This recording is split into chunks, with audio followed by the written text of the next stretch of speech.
to the school today. So today's event is to celebrate the launch of a new book, Data Analytics and Digital Transformations, written by my colleague, Erik Beulen, Professor of Information Management here at AMBS, and Marla A, Head of Data Management and Governance at Chicago Training Company, who joins us online. In addition to being Professor of Information Management, Erik is also an external advisor at Bain & Company and an independent member of the Data Committee of Royal Flora Holland. He is Professor of Information Management and Digital Transformations at Tilburg University and the Academic Director of the Executive MSc Information Management and Digital Transformations at TS Business School. Marla A is Head of Data Management and Governance at Chicago Trading Company. Prior to CTC, Marla was Head of Data Governance at TradeWeb, consulted for data programs across multiple financial services firms, held a strategic position in JP Morgan Asset Management's Chief Data Office, and for nearly 2 decades worked for Morgan Stanley in executive director roles in information technology across application development, DevOps, infrastructure, and information security roles. Facilitating this evening's discussion, my colleague Nikolai Menja, Professor of Enterprise Information Systems here at Alliance Manchester Business School. Erik and Marla will share some of their highlights from the book and give you this great opportunity to ask them questions about it. There will be plenty of time during the duration of the talk at the end of the session for you to ask questions. So those in the room, please just raise your hands, and those online, please type your question into the chat at the bottom of your screen. And as we go through the event, and then someone in the room will ask the questions at the end. Okay, so without further ado, I'd like to welcome up Erik to give the presentation. Thank you very much. Thank you. Thank you for this introduction. Welcome all of you here in Manchester and obviously also online. And what Marla and I will do is we're going to talk our book. As you can see, basically, for us, there are crossroads between data analytics and digital transformation. That's the idea of the book. We think, and that's what we elaborate on in the book, that data and data analytics really can power and should power organizations and their digital transformations. In order to do so, we have a brief agenda for today. I will kick off, as I'm doing now, in terms of talking with you on digital transformations. Then I would like to hand over to my co-author, Marla A, for her to talk about the data analytics part, and then we'll wrap up, and we're very much open for your questions. In my overview, I'm going to talk about digital transformation. What is it? Where are opportunities? But also talk about threats. What can go wrong? And what should we do just to avoid that? Talk about the characteristics, because organizations are going through a journey, and we're explaining in the book what that journey is. And what we also do in our book is we talk a lot about cloud maturity, because if you're mature in terms of using the cloud and leveraging that, that's a good basis to work with data and to work actively in digital transformations. And I'm going to take you through to my 2030 perspective. Where are we heading to in 5-6 years from now? So that's a little bit in terms of an agenda. Let's just start with where are the opportunities, because I'm an optimist and I think organizations really should take benefit from what digital transformations, what data and data analytics can offer. So that's in terms of addition, if we say improve initiatives for business performance, because that is what is important, that you're looking to that. And in order to do that, you really need to think about what are my business models? How can I enhance them? New ways of working, different ways of engaging with customers, that is important, and data can help with that. That's where innovation comes around, super important, and that's where you can leverage the data that your organization have and working with the data analytics. If we look to that, then we also take the point of view that if you want to do that, you need to change. And that is why change management and adaptive way of working are really essential. So think here agile and DevOps, that's the type that we're looking for. And that in terms of in the context of a very rapidly changing also legal and regulatory environment. We need to be very mindful of that. So this is what we can achieve. What we can achieve with digital transformations, what we can achieve with digital transformations powered by data and data analytics. But we need to be mindful. And that is why we also, in our book, address basically 4 concerns that we have in terms of jumping on this bandwagon. And just for reference, if we talk about digital transformations, it's going on from 2012, 2013. So we're already a decade ahead. But still, we need to be mindful for some threats. First of all, cannibalizing existing business. I was arguing you need to think about new business models and that type of things. Okay, but don't forget where you currently make your money, because if that's really going away, then your organization is in trouble. So be mindful of that. Also, in terms of under-investigating. So that is in terms of making sure that business is also developing itself. What is your current bread and butter? That is important. And in order to do that, it needs sufficient management attention. And also that everybody's exciting about the new, but what are we going to do just to keep our company, our organization floating? 2 things which are really attractive, but there are 2 more. Non-compliance, I was already mentioning that the legislation, regulatory compliance, that is growing by the day. Also, the fines that are associated with that, but I would say even more important, also the reputation risk that you're running when you're heading a news, when having the headlines, oh, well, this company, this organization was not compliant. You really need to put diligence on that. And that's rapidly changing. Cyber exposure, I don't think that we need to talk long about that. If we read the newspaper every day, there are victims of cybercrime. If we're engaging more digital, if we're engaging more in ecosystems, that makes us more vulnerable. Putting sufficient effort on that is just what is necessary to do. It's cost, it's management attention, but it's something where you need to be very diligent on. I would say something to keep in mind and to avoid that it's becoming a real threat for your organization. If we look to that in the book, what we also did, and I'm not going to talk you through all the detail of this slide, but just to give you a little bit of an insight in what we're doing. Basically, what we said is we got 3 phases of digital transformation, 1.0, 2.0, and 3.0. And in order to make that a little bit more concrete, we also have a lot of characteristics which indicates in which phase your organization is. If we're looking to where organizations are now in 2024, most organizations are somewhere between digital 1.0 and digital 2.0. Organizations have a chief digital officer, have a chief data officer focusing on making digital transitions work, focusing on powering that by data. What we need to go to is to the last phase, where data is really part of the DNA. And that is what is happening when it's driven by the board of management. Really, this is what we want to do. That's where we want to go. So that is in terms of detail in the book, how that is going to work and how you've been able to get there. Let me take a couple of examples. I think let's first look to digital leadership. So leadership here was just basically a little bit of pioneering, where we're doing some things and then we'll hope that we're doing it right. Where we need to go to is that is in the DNA. And so in the board of management, in senior leadership teams, there needs to be knowledge, experience with this type of processes. That is what helps driving companies.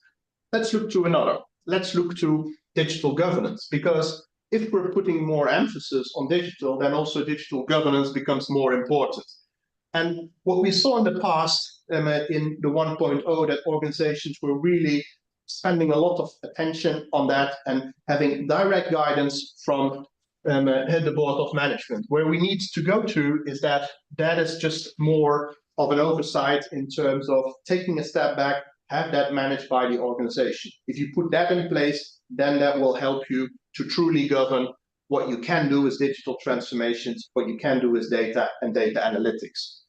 Looking to that, then capabilities are important to that as well. And so if you think about that in terms of corporate development, then that is where you want to be. Everything what you do needs to be focusing on digital talent, on data management talent, and that should be part of all profiles. So not only from the data scientists and the data engineers, not only from the innovation team, but throughout the organization. Where here in 0.1, it's intrinsic motivated professionals who they're trying to do their best, put their best foot forward. Important and a good start, but ultimately you want to be here. So this is a little bit of an overview of these three phases. In my introduction, I already said what is important is cloud maturity. And so we had the opportunity to work here with industry partners. So this overview in terms of maturity was built together with industry experts coming from Google, Rackspace, and Cognizant, where we sat down together and thinking, okay, well, how does good look like? What do we really want to be? And what aspects are then important? And that are the 10 aspects that are important in terms of addressing that and making sure that your organization is ready to fully leverage what the cloud can offer. And if we say here cloud, we more say infrastructure as a service than that we say software as a service. I think that's an important remark to make. And the reason that's important, you can also see that the industry partners that we work for, they are predominantly in the area of infrastructure as a service. So this is what we see. And let me just pick out two, just to give that some more context. First of all, a very low maturity score from a survey that we did in 2020, where it's talking about people and it's talking about skills. How can we put this into somewhat more context? A lot of companies think about dual stack, means Google together with AWS, maybe even combining with Azure. If you then have to build up that capabilities, that is super tough. The market is already tight. You need to have multiple teams. Cross-training is not really something which will work, hence a low score on maturity. That is what we found in a small survey that we did. If we look to that, then also operations and cyber resilience was scoring low. And that is in terms of where you really want to not go wrong, an area where you need to put a lot of emphasis in that. So there is still a lot of concern and immaturity in this area. And what we did in the book, and again, I'm not going to talk you through, is talk about these different levels. So we have identified level 1 and defined up until level 5. Let me also take here a couple of examples to bring this to life. So if we're talking about culture in cloud, then IT was driving it, then you're at level 1. What you really want to be is that there is a culture of continuous improvement. And so business engineering driven culture, then continuous improvement, that is what you want to be. If you think DevOps, if you think DevSecOps, then that is what is important, that you bring that into your culture. So there are things just to work on in your organization to increase your cloud maturity. Last one, which I would like to pick up on, is in terms of automation. Let me be very clear, if we think about DevOps, if we think about DevSecOps, then we need to be here. Fully automated, and if possible, self-healing provisioning. That is the type of business resilience that organizations need. That is what cloud, if you're mature, can offer. And that is what is also important in digital transformation. So that is, in terms of this model, what I would like to share. Very important for organizations to work for in this context.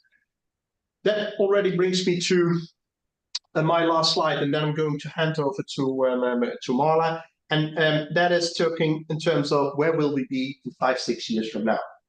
There are, if we look to digital transformations, 3 things that are on our radar. And that is, first of all, invest in talent and invest in partnerships. We already talked a lot today about talent and getting the right people in, the right profiles, get it into the DNA of your organization, super important.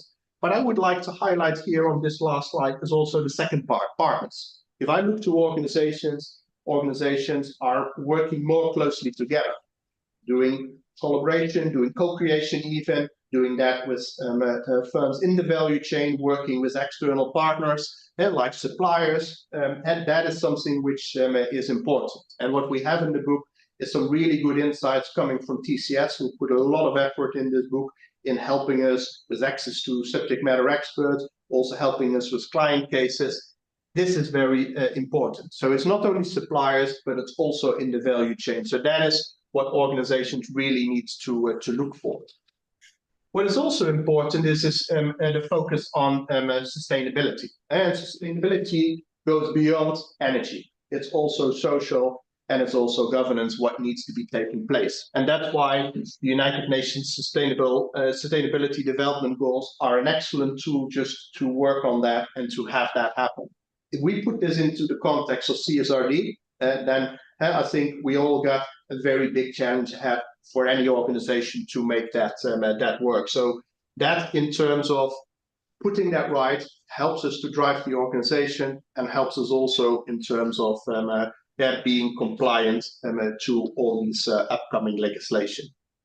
And finally, and that is what we also find as a very important point, is if we're doing more digital, then the implication is that there is less face-to-face contact. We can basically change from in-house meetings and meeting in person to online, and that online is still very poor. And I think that is in terms of what we see as something which really can work in terms of getting that immersive experience. That's where the metaverse comes in. If I go back to when I was recruited into Accenture in 2005, my onboarding was going to the Amsterdam office, sitting there, meeting all the people that started in September 2005, and then move on from there. If you look now how a company like Accenture is onboarding, they basically bring together all across the world subject matter experts of the same type of experience in terms of technical or in terms of managerial when they're onboarding in a metaverse session. That's how they connect. And so that's totally different from the face-to-face experience that I had in 2005. And so this is in terms of where we're moving to, and that sets requirements, offers opportunities for digital transformation. Because what you can do internally with your employees, you can also do with your clients. And then you start thinking about changing the business models, interacting in a different way. So that's what Marla and I see in terms of digital transformation perspective 2020.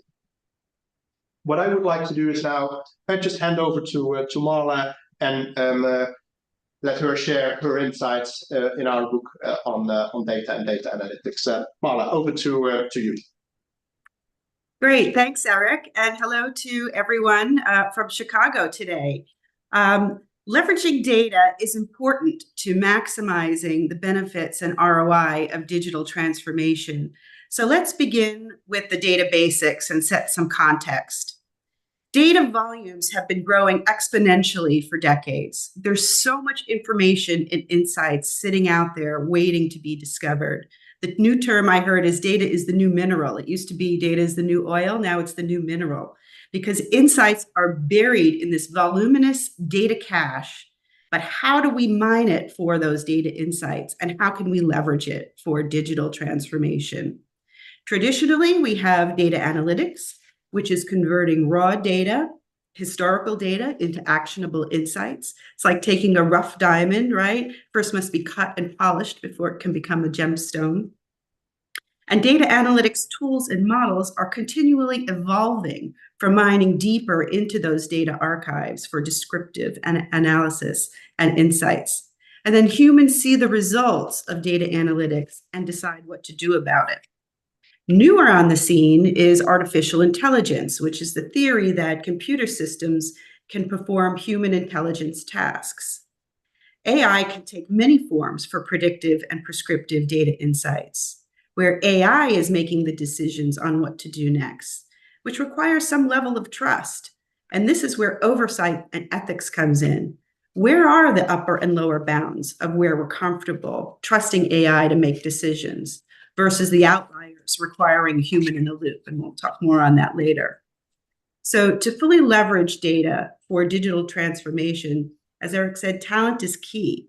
Finding the right balance of upskilling FTEs, recruiting new talent, and supplementing with outsourcing and partnering is crucial to fully leveraging data analytics and AI for data-driven decision-making. We can go to the next slide. So in our book, key leadership aspects for data-driven decision-making were analyzed from a survey of 105 companies. They rated their challenges with data that drives their strategic and operational business decisions on a Likert scale from 1 to 7, and this chart shows the results. The longer the bar, the bigger the issue. So you can see data governance and data quality presented the most challenges. This being 2020 data, it would be interesting to rerun the survey again now to see if these same challenges remain. But in my practical experience, I would venture to say that while tools and priorities for governance and quality are improving versus 4 years ago, there are still many challenges in this space. And many governance programs that are prioritized by regulatory requirements choose to lead with transparency. Catalogs, ownership, attempts at lineage are considered baseline and low-hanging fruit. But all too often, data quality is backburnered, primarily because it's difficult and requires quite a few skilled resources to do it properly, both in identifying and alerting DQ issues, as well as tracking and remediating those issues. However, the direct business benefits of a mature and automated data quality program can really make a positive impact on data-driven decision-making and directly affect the business's bottom line. Consider all the poor business decisions that are made simply because the data is wrong and no one is aware. So prioritizing and improving data quality, even incrementally, has the potential for significant advances in data-driven decision-making and affecting the business's bottom line. But beyond transparency and data quality, we must also consider ethical use of data. On to the next slide. The ethical use of data was also examined in our book. Ethical use of data becomes even more important when selecting partners in value chains. In our academic survey, 1/3 of the participants indicate ethics considerations are of highest importance when selecting a value chain. However, a full 25% of participants did not see ethical use of data as an important consideration. This is really something to consider, especially given the pace at which we are moving digital into AI. In our book, you can also find subject matter expert interviews like Julia Bardmesser, Chief Data Officer and Financial Industry Strategic Advisor, and she discusses the ethical risks of monetizing data and using biased data to train AI and ML models, as well as some mitigation techniques. So the ethical use of data needs to be prioritized while remaining sensitive not to stifle innovation. The regulations and governance practices we are putting in place today will be tested and judged by future generations, so we better get it right. On to the next slide. So here's another example from our book, a data governance process we describe in detail. The focus is on consumers and producers of data within this framework.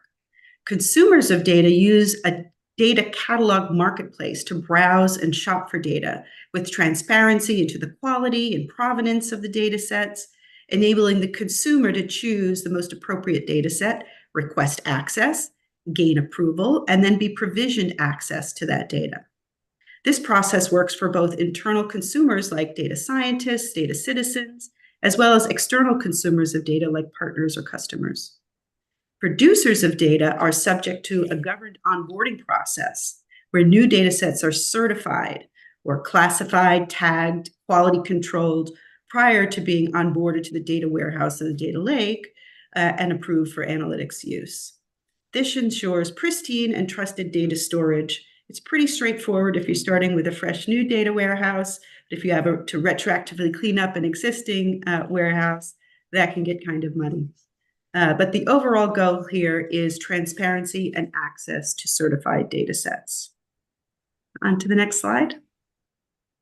So we wrap up our book with a few 2030 perspectives for data analytics, including firstly, by 2030, we expect organizations will successfully be down the path of improved data quality, accountability, and transparency. We've been working on this for a long time. By the end of the decade, hopefully most organizations will be there.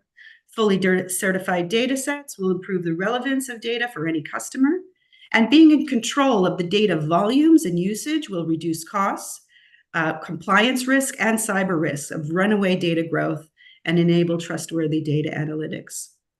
Secondly, we expect an increase in the RegTech market to keep up with the demands of increasing legislation, regulation, and cyber resilience. It will become more and more difficult and not always cost-effective to build up those in-house capabilities. APAs are a perfect example. Why spend valuable resources on trade reporting when your fintech or RegTech can do it for you? Data analytics are important tools for cybersecurity monitoring and resilience. And thirdly, data sharing is expected to grow. Whether it's sharing across partner ecosystems or enabling data democratization internally, the need for governance increases while simultaneously stimulating innovation and creating business value with data analytics. Next slide. Another point is adequate processing power. Will we ever have enough? Well, Google and IBM have quantum computing targeted for the end of this decade, set to transform healthcare, as well as break today's encryption algorithms. We shall see. But is it suitable for everyday analytics? There's still skepticism there. And finally, expect increased rigor around model and algorithm assessments, especially as it relates to ethics. Expect a lot more around AI governance. So to quote one of our book reviewers, Andrew Foster, from a chief data officer of M&T Bank, the best books about digital transformation combine a practitioner's experience together with original insight. This is the essence of our collaboration on this work, blending practical experience with academic rigor to create original insights and perspectives. So I hope you enjoy reading. Erik, back over to you. Yeah, so this is where we want to wrap up. And basically, I think what we can conclude is that new technologies and continuously increasing data volumes really offer opportunities. And that's where we really want to take that opportunity. And that is where we really think that we've got exciting times ahead, and hope that we all in any organization can benefit from that, and that we see that we can leverage data and data analytics empowering our digital transformation. So thank you all for joining, and this is where I want to pause. Thank you. Thank you. Thank you. So if you take a seat. Thank you, Marla. It's we lost Marla somehow. Okay. Okay. So the process will be that if you are here in the audience and you would like to ask a question, just raise your hand. If you are in cyberspace, or in other words, on the other side of that teleconference link, just type it in the chat box and Jim will helpfully convey the messaging. So who wants to kick off? Yes. So, Erik, very nice presentation and fabulous research. I just wanted to know if the cloud infrastructure market is changing with more focus on training large language models, or is it the same end of the spectrum and nothing has really changed? The way that I would like to respond to that question is as follows. If we look to what large language models do, they consume a lot of processing power. As a consequence of that, there is definitely an increased need in terms of that processing power. That is where big techs play an important role to provide that type of capacity in order to do so. But in terms of the nature of what they're providing, that's not different. It's more an increase of the volume that they are providing than anything else. And that is what we see in terms of development. Is that answering your question? So it's the same essentially. That's what you're saying. There are two things, right? Running the large language models and training the large language models. So it's a part of the same. But as the parameters increase, do you think we will still have sort of an exponential curve on that? Undoubtedly, there will be an exponential curve, but maybe Marla, you can, from your experience in industry, also add a little bit into that in terms of what you see happening in terms of the growth of models and the complexity of it. Can you add to that? Complexity of models is only expanding, and I didn't exactly hear the question. Can you repeat it? Yeah, so the question was if AI and large language models and the training of it will impact what is needed in terms of cloud capacity. Oh, for sure. I think that's where we're coming into, seeing quantum in the 2030s. So as more and more analytics and models are getting much more complex, we're going to need that kind of processing power, and cloud plays a big part in that. And a lot of the platforms that are out there right now are specifically designed for high performance analytics and cloud computing. Thank you. Thank you. Hi. Hi. Thank you so much, Erik and Marla. This is a fantastic presentation. I look forward to reading the book. I have a question about, could you please elaborate on the sustainability aspect that you mentioned, especially considering the environmental impact of data centers and the training of data-driven AI models? Yeah, I think the question is what is the impact of the use of a large language model of AI in context of sustainability. I think we can be very short on what the impact is. It's an enormous growth of what we need in terms of data center and data center capacity. And so in terms of green IT, well, that's not helpful because we're gonna need a lot of more. And so I think that is the implication of what we see in the use of AI. And that's also where we need to think in terms of how we're going to use that. Size of data sets and what we retain in terms of data. And so I think these are obligations that organizations have to do that in a responsible way. Other aspect on that is in terms of what do we need to report in terms of, in an EU context, CSRD, and that is where a lot of data is needed to provide that reporting. And that's where, in terms of data ownership, it becomes very important that that is very clearly embedded in the organization. This is the go-to person, this is the go-to department for this data, and that is how we consolidate and report on our sustainability in the context of CSRD. And that is where a lot of organizations are now on a journey. I had the pleasure here to work with a group at AMBS who was doing that for an international firm, setting that up. The complexity of that is something which is really, really difficult. So, yeah, I hope that addresses that. Absolutely, thank you. Okay, any other questions from the audience? Yes. Professor and Marla, congratulations on the book. I'm an MSc student here. And yesterday, actually, we just did a presentation for BP, and it's about AI and sustainability. Okay. And for our group, we say that in 2030, it's very interesting. BP is also interested in seeing 2030. So we did a presentation on that, and we say in 2030, well, even though a lot of people, they are afraid that AI might replace their job, but we say, no, we don't need to be afraid of it. That AI will help human beings, because for topics like sustainability, people will still be the final call to make the decision. The AI would help us to make judgments, but the human beings will really need to understand AI. So I think my question is, and was our assumption correct that in 2030 human beings won't be replaced by AI, but we should have the ability to use it? Thank you. Yeah, let me try to respond to that question first. So I think in terms of human in the loop, that is an important aspect. I think if you're talking about the use of AI and the use of complex AI, so not decision making, so not rule the type of decisions that you make, then a human in the loop is important. If it's truly rule setting, then yeah, you need some oversight, but not on a transaction level, more on a process level. So that's one.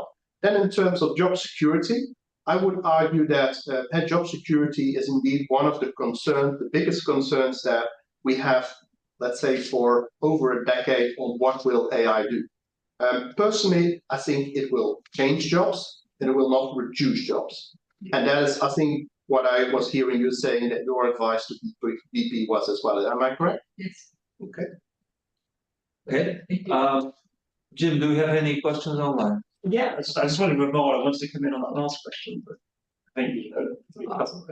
Yeah. Okay, yeah, someone's saying digital transformation is the latest buzzword, but in your view, in simple terms, how would you define it, digital transformation? Yeah, so digital transformation is a buzzword, but it's a buzzword that's around for over a decade. So I just want to be clear on that one. If we look to that, then in terms of what it entails is doing things different in terms of different business models, using different technologies, and also interacting internally as well as with client different. And if we take all these type of aspects, that's where a lot of change is needed. And that's where change in terms of leadership becomes very important. Okay, so it's any other questions? Marla, in terms of that model of digital transformation, which relies increasingly on data to enable human decision making, how would companies be surviving if they're so much more dependent on data when there's an increasing regulation about all aspects of data? So data is a key asset now for the company. For every asset, we need to ensure that it is safe, that it is used appropriately, especially data about personal individuals, that it is available, and so on and so forth. So how is this linked with the regulation landscape, both in the USA, but if you have experience in the European context, just maybe you could help us to kind of navigate that landscape a bit. Sure. So that was the whole context of our book, looking at, corporations and organizations had developed entirely new divisions in their firms for digital transformation. So head of digital and whole organizations aligned to that. And then a few years later, now we're seeing entire divisions being created in organizations to manage data. Chief Data Office and Analytics, Chief Data Analytics officers are there. So the whole concept of the book came up by, we have all the different divisions in organizations. Now we have these two new ones that are transforming the way that we work and the way that we do data-driven decision-making. And how do they work together? How does the data coming out of digital transformation affect data analytics? How is that data analyzed and then feed back in to improve digital transformation? So that was the whole formation of our book. Yeah, and following on from that, how would you did talk about the ethical use of data and that we should use data ethically. What specific measures should my organization implement to ensure this? Sure. So there's lots of different ways to approach ethical use of data. I'd say first, organizations should really need to define what ethics means to them, right? And ethics boards are an emerging trend for defining those ethical guidelines for an organization and setting a code of conduct for data usage. Second piece, solid data governance framework to establish policies to ensure those guidelines are being met and managed throughout the organization. Responsibilities for managing data throughout the life cycle. And third, conducting regular assessments to identify those potential ethics risks and bias within, the data collection process, as well as the analysis, and then the end decision making sure the ethics policies permeate throughout the whole process. And just, I think we have some more questions, but let me just elaborate this a little bit further. Now we talk about artificial intelligence supplementing humans by helping them make decisions. Is that complicating the landscape, or is it actually putting a little bit, just needs to be sorted with just a bit more awareness about the ethical training of AI And once we give trained AI ethically, then we should be okay with that. Yeah, I agree with Erik here on the human in the loop approach is complementary strengths of humans and machines for data analytics. And to answer a previous question, are the jobs going to go away? Listen, if you've ever been on a chat bot with your airlines, don't you always ask for speak to a representative, right? So there's only so far we can get with that. There's always going to be outlier situations, right, requiring human judgment. It'll be less and less over time, but if we can get to that 80-20 rule, it'll likely never be zero. So there'll always be some sort of human in the loop. Humans are crucial, right, for ensuring ethical use of data and algorithms, assessing that fairness, mitigating bias, handling those outliers, doing spot checking along the way. And then also humans are important for the feedback loop, right? To make those algorithms even better, enhance their accuracy, right? Identifying those errors and edge cases, and then providing that corrective feedback into the algorithm to make it better. So we're not going away anytime soon.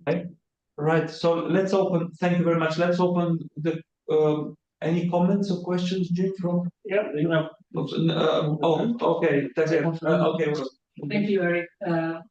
Excellent work. I just wanted to ask about data monetization strategies. So I think companies are absolutely using and exploiting data, as we say. So is there something, did you find something about how individuals can monetize their personal data in this research or this one? Well, actually, that was not something which we looked into the book because we looked from an organization perspective. I think if we talk about ownership, then ownership for consumers, ownership for patients, that's a big debate. But if we look to data monetization, then one recommendation we have definitely in the book is selling data. And that is something which is a bit tricky. Companies like AC Nielsen, they do that for a living. That's fine. But it's more in terms of the collaboration. But I think, Marla, you might have some really insights from your industry experience to talk about how you have worked with organizations to monetize their data. Please. Yeah, absolutely. And it's certainly a delicate balance, right? So, there is monetizing data can come from platforms that create data that's then sold, right, to customers. And then the second piece of it is, using your internal resources to find insights and create new data products out of your data and then sell those new data products to your customers. But you always have to be careful about how you use your data, the privacy, anonymizing the data, masking data. So these can be, some of the challenges, right, for data-driven decision-making, ensuring that the privacy and compliance, sign off and approvals from customers. It's talked about in our book a bit from Julia as well, and ensuring you get the approvals from your customers to be doing that as well. There's a lot more challenges, right? Siloed data, legacy systems, transparency, just finding the data quality and wrangling that data, normalizing it. So data scientists and analysts, all they want is access to clean, usable data, and trying to get it into that state where they can, just focus on finding those insights is still a challenge. Okay, and Erik? Yeah, let me add a final remark to that. And that is also something which we find in our research. And that's coming from a company that had not properly provisioned the consent for using the data. And they had to make a decision. Are we going to repair that consent and ask all of our clients for that consent? Or are we going to start from scratch? That particular company had to start from scratch because that was making much sense from a business perspective. So if you're then thinking about value destruction, that's a good example. And so if you're thinking monetization data, think about proper consent policies before you even start collecting. That is what I would like to add to that. Thank you. Okay. Thank you. Jim, anything online? Yeah, just to check another one in audits, but I'll okay, I'll come to you. One online and then we come back to you in person. Somebody asking about open science, asking what role open science plays in digital transformation and data analytics, private companies. He's saying that currently very few private companies participate. Do you see changes next few years might encourage more private companies to join? I think that's that's a tough one. And the reason it's a tough one is that that is an area which is very much evolving. And I think what is important is that what you're putting in, that's not taken from you. And that is, I think, in terms of ownership of data versus licensing it, being able to use it. And that is where there needs to become more clarity in order to see where we're going into, in what direction we're going to. Was not part of our research. This is just coming from what I think I see in that that specific area. Okay. Thanks. Yes. Anthony, thank you so much for the presentation, Erik and Marla. I had a small question about the kind of organizations that you looked into. Are there any variations in terms of the transformation that will be going through the stages and the phases that you spoke about? And most importantly, the distinction between the changes in public organizations and private institutions. Okay. We looked at both because for me, digital transformation is not limited to private companies only. And so we did great case studies also for public organizations. And one of the examples that we had is an example that TCS brought to us, and that was about sanitization. And sanitization in schools. And so it's very important that we all feel comfortable being at school, and then sanitization, especially for younger girls, that's very important. And that was turned out to be a very prominent reason why there was dropout. So what they offered in terms of AI tooling was checking the sanity, and basically very simple low-tech technology, making a picture, doing a time check, doing a geo check, and then make sure, is this toilet clean or not, just based on training data with all these photos. That significantly improved the situation in India, also in terms of less dropouts. So there you can see, in public sector, that's what is value creation, because you want your population to be able to be educated. So that is just an example in that that area. Okay, and Andrew? Yeah, so first of all, I'd like to congratulate both of you on what seems to be a fantastic book and a really interesting presentation. One thing that seems to have been missing from the conversation so far are organizational and particularly behavioral factors that might influence the way that these technologies are adopted. I wonder whether you had any thoughts on that. Let me try to kick off on that question, then I would quickly like to hand over to Marla on that as well. For me, organization is basically related to two things. It's related to staff, to people, and it's related to processes. And that combination is necessary to make the change. And change is an important part of what we did in terms of our research. And that's where, in terms of agile, DevOps ways of working, the collaboration in terms of co-creating also in ecosystems, you really need to change. And that is also where there is a big distinction between, let's say, successful companies who can make that change and were adapting at a pace versus companies who are struggling a little bit on that end. And I think that's, for me, let's say, organization, leadership, processes, how that is coming together. But Marla, maybe from your experience, there's some examples to address this great question. It is a great question. And, I've been asked that question, what's the toughest part about being a chief data officer? And my answer is always organizational culture change, right? Bringing the organization along, increasing data literacy in the organization, having the business understand their impact on data, their accountability towards data. So data used to be considered, only an IT thing, right? Now we say, the IT owns the container and the business owns what's in the container, right? They understand the business rules. So bringing along an organization so that everybody understands their role in it, the evolving move towards combination of business knowledge and analytical skills in citizen data scientists. So it's not just centralized in data science teams anymore, but analytics is moving out to the business areas. So finding that the combination of skills is only going to grow further and be is more challenging, and it's only going to grow. And we always say the business asks the questions, right? We need the business to ask the right questions and the data scientists to find the right answers. So bringing the whole organization along is always the biggest challenge. Can I just add a little bit of depth into kind of this question?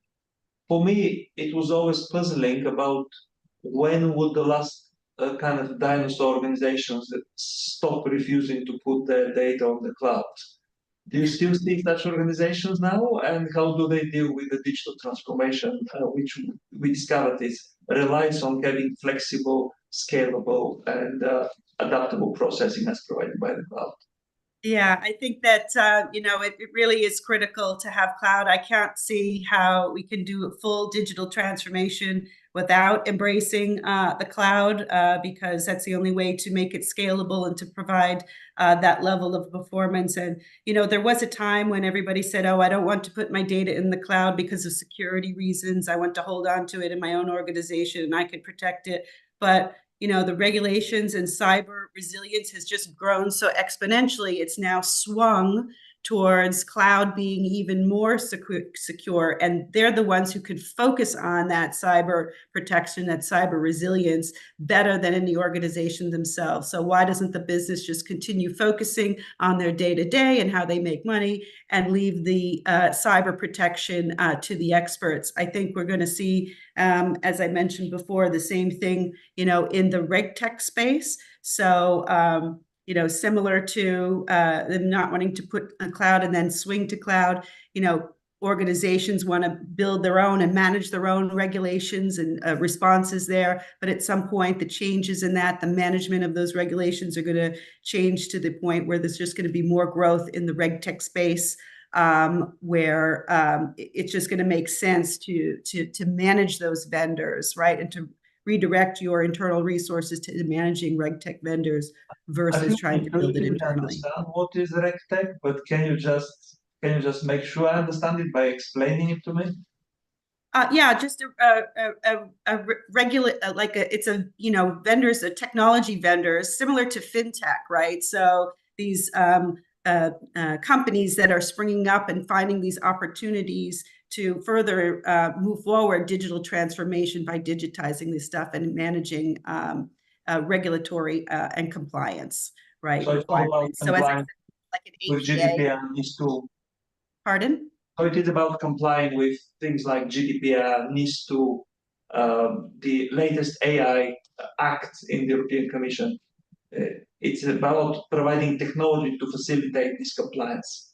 Exactly. You can either do it internally yourself and manage it, but with, and we have done it, right? We are doing it, and we're doing it internally. We're managing it, but looking forward and looking to the future, and the more regulations that are coming and more changes that are coming to existing regulations and the more expanding, it's only going to make sense to that more and more RegTechs will spring up to help organizations manage this better. Okay, thank you. Jim, any last question? I think time for one final one. Okay, just one final. Do you see a difference between the US and the EU in terms of how data is shared between companies within the value stream when they collaborate? So, for instance, in terms of data governance or sharing of costs on data platforms and sharing revenues from data as well? Well, I think that's one for you. Yeah, I go to industry events in both the US and Europe. And honestly, I have to say that Europe talks a lot more about data sharing than what I hear in the US. But I would say from a legislation perspective, You know, EU legislation tends to be broader in scope, right? Across industries, across sectors, GDPR crosses everything. Privacy, you know, is focused on the electronic sector, entire broad sectors. US legislation really tends to focus on specific areas, specific industries like HIPAA, you know, for healthcare, various financial services out there, CCPA, or even regional, right? CCPA just is specific to California. And we have different states, you know, throughout the country that are, you know, coming up with their own privacy. So it kind of is a bottom-up approach usually in the US, where they kind of focus in specific areas versus the Europe kind of takes a top-down approach. Okay, Marla, Erik, thank you so much. It's been fascinating discussion, and I look forward to reading the book as well as my colleagues in the audience. So I would like to let us thank you again. And very good. Thank you. Thanks everyone for joining. Say bye. Okay, so thank you. So yeah, once again, Erik and Marla, wonderful, and congratulations on the launch of the book. Thank you both for an excellent presentation, and Nikolai for leading the discussion. It's been truly insightful to learn more around data analytics and digital transformation and where that might take us over the next 5 to 6 years. For those of you who have joined us online, thank you very, very much for your participation and the questions that you raised for both Erik and Marla. We hope that you'll have enjoyed this opportunity and this presentation, and you'll be able to join us again online or in person at future events. For those of you that are in person here in the audience, thank you very much for your attendance and participation too. If you'd like to join us to continue the discussions outside, there are some drinks available for everyone. So thank you once again. Thank you.